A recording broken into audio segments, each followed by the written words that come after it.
আসসালামু আলাইকুম friends, welcome back. So viewers, কোন রেসিং পিজন তার আপন মালিকের বাসায় যেতে পারে না, এটা নিয়ে এই ভিডিওর ভিতরে আলোচনা করব। কারণ আজ থেকে প্রায় 2 বছর আগে একটি ভিডিও আমি আপলোড করছিলাম এই টাইটেলে, আর সেই ভিডিওটা কিন্তু প্রচুর পরিমাণে ভাইরাল হয়েছিল।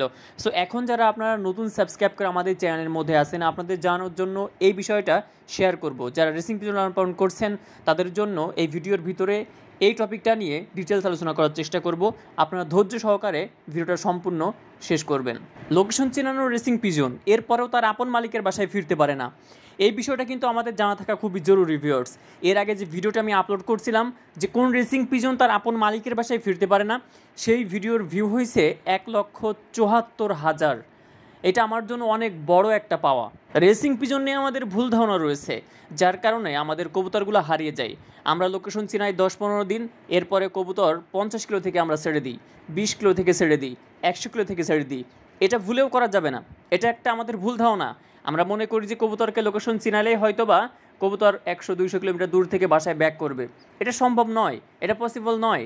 আপনি জাস্ট লোকেশন চিনাইলেন আর আপনি 50 কিলো থেকে ছেড়ে দিলেন, আপনার কবুতর কিন্তু হারিয়ে যাবে। এবার আমরা আমাদের মূল আলোচনার দিকে আসব। কোন রেসিং পিজন তার আপন মালিকের বাসায় ফিরতে পারে না? যেই কবুতরগুলো আপনি লোকেশন চিনাইছেন কিন্তু কবুতরগুলো ফ্লাই করান নাই, কবুতরগুলো উড়ান নাই, কবুতর আপনি টস আছাড়ি করেন নাই, জাস্ট লোকেশন চিনালেন আর আপনি 500 কিলোমিটার দূর থেকে ছেড়ে দিলেন, 100-200 কিলোমিটার দূর থেকে ছেড়ে দিলেন, আর আপনি মনে করলেন যে আপনার কবুতরগুলো আপনার বাসায় ব্যাক করবে। এটা কোনোদিনও পসিবল নয়।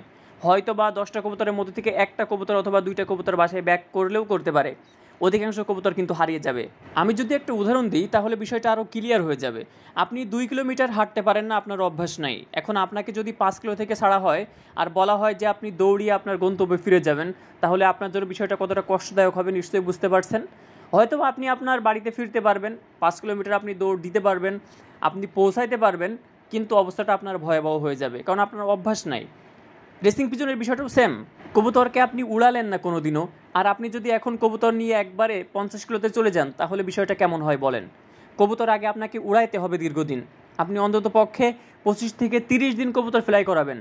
10 মিনিট, 15 মিনিট, 30 মিনিট, এইভাবে আস্তে আস্তে ফ্লাইং টাইম বাড়বে যখন কন্টিনিউ আপনি কবুতরগুলো ফ্লাই করাবেন।